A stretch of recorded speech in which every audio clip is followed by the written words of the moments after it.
Hello and welcome back to another card making video. Today's card project will feature products from Gina K Designs. I will be recreating this background using the Bold Flowers layering stencil, Gina K Designs dye inks, and Distress Mica Stain in the color Unraveled. The inks used on today's card project are Medium Spruce, Dark Spruce, Faded Brick, Tranquil Teal, Medium Orchid, Dark Orchid, Sweet Corn, Warm Cocoa, and Sandy Beach. I will also use my Waffle Flower stencil mat along with a Simon Says stamp ink cube holder. Using Post-it tape, I will mask off areas of the stencil that will be a different color than my flowers. I could have used Gina K Designs Masking Magic, but I had already used Post-it tape on my prototype. Starting with the color Medium Orchid, I'm going to ink blend the center of the flowers using a small blending brush. I will not ink blend the full petal as the tips of the petals will be ink blended in the color Sweet Corn. Before I switch to Sweet Corn, I'm going to take a paper towel and lightly pick up the excess ink of the Medium Orchid. With the Sweet Corn being a lighter color, I don't want to pick up the extra ink from that Medium Orchid. After ink blending the two colors, I'm going to bring in the color Warm Cocoa and only ink blend the center of the flower. I do tap off a lot of the ink color off to the side since I don't want the Warm Cocoa to overpower the Medium Orchid. My goal is to create a fall themed background, so I don't want my flowers to be bright and vibrant. I'm going to repeat the steps on all the flowers while masking off areas I don't want these particular ink colors to be. In the video, the flowers are starting to look more brown, but just stick with it because once the ink blending dries, that is when the purple will start to stand out.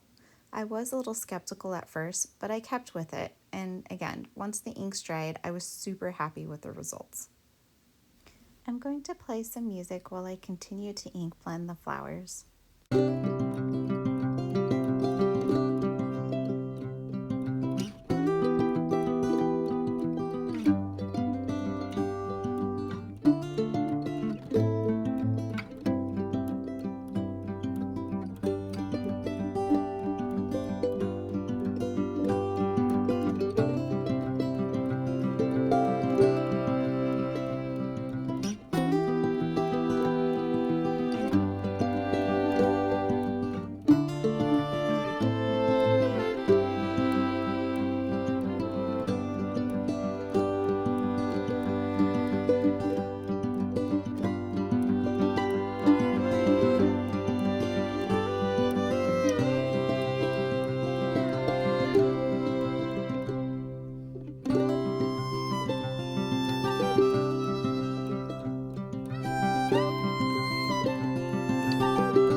After the larger flowers have been ink blended, I'm going to go ahead and switch to the Dark Orchid and ink blend the smaller flowers.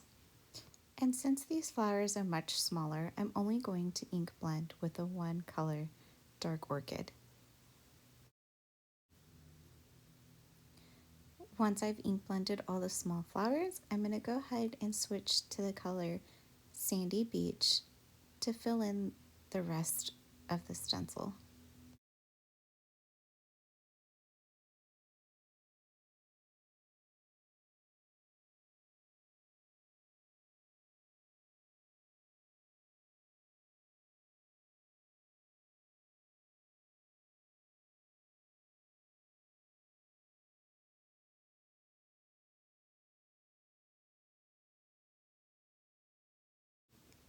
Switching to the second layering stencil, I'm going to ink blend the insides of the flowers using the color Warm Cocoa.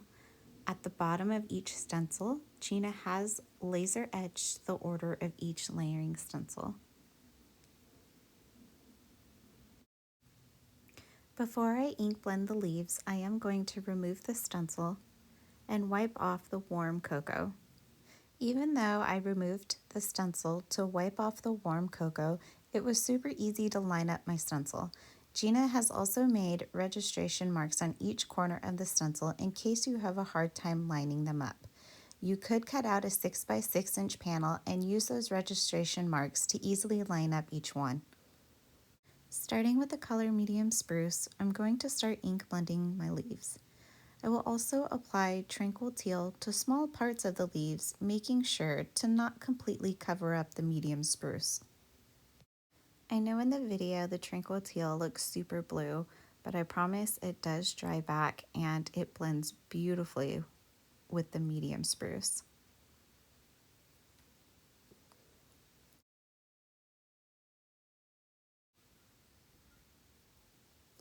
So once I'm done with the second layering stencil, I'm going to go ahead and switch to the third and final stencil, and I'm going to apply the color dark spruce as the final layer of the leaves. Now you will notice the center of the flowers are slightly off, and that's how the stencil was designed. It wasn't designed to line up perfectly. I will fill the center of the flowers with the color Faded Brick, followed by the color Sandy Beach. Again, this is a fall themed card, so I wanted the center of the flowers to be more of a muted red. One of my favorite things to do is stamp a text onto the background of my cards using a very soft ink color. I will be using the Simon Says Stamp Thank You Text Cling Background Stamp, and since this is a red rubber cling stamp, I will need to remove the foam pad out of my MISTI. I will be using my Distress Oxide ink in the color Lost Shadow.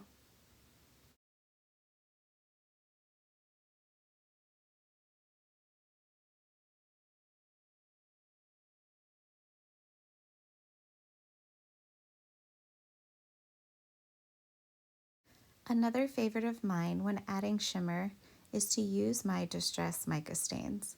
I will be using the color Unraveled, and you want to make sure you shake the bottles really well before spraying your cardstock. The mica settles at the bottom of the bottle when not in use, so you need to shake them really well before applying to any project.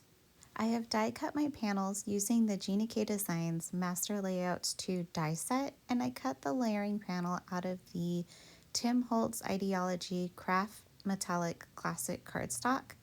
Using the same cardstock, I will also cut out the shadow from the Grateful and Shadow die set from Gina K Designs.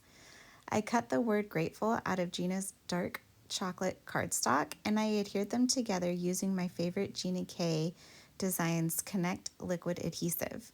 As you could see, the word grateful is very delicate, so using the fine tip applicator bottle was super handy. You could apply double-sided adhesive to your cardstock before die cutting, creating a sticker, but I found this to be just as easy. Using some scrap paper, I cut the shadow die out 3 times and adhered them together to create some dimension on my card. My card base is in the color dark chocolate, and it's a top folding card measuring 4 1/4 by 5 1/2. My sentiment comes from the Fluttering Fall stamp set by Gina K Designs, and I will be heat embossing my sentiment on some dark chocolate cardstock using white embossing powder. I will prep my cardstock using my Tailored Expressions anti-static powder tool and stamp using my Versamark clear sticky ink before applying my white embossing powder. Once I've applied my embossing powder, I'm going to preheat my heat tool, making sure that it's nice and hot. Preheating your tool makes the cardstock not warp as much. And so I'm going to take a microfiber cloth and I'm going to wipe off the excess powder. And I'm going to use my Gina K Designs sentiment strip die set to cut out my sentiment. I went ahead and adhered the word grateful to my card base, and I'm going to use a foam square and adhere that to the center of my sentiment, and I'm going to glue that down on top of the word grateful. Because the word grateful has some dimension, I needed to add the foam square to the center of my sentiment. I will finish the card with magic pearls from Studio Katia, and I will place them down using my Studio Katia embellishment wand.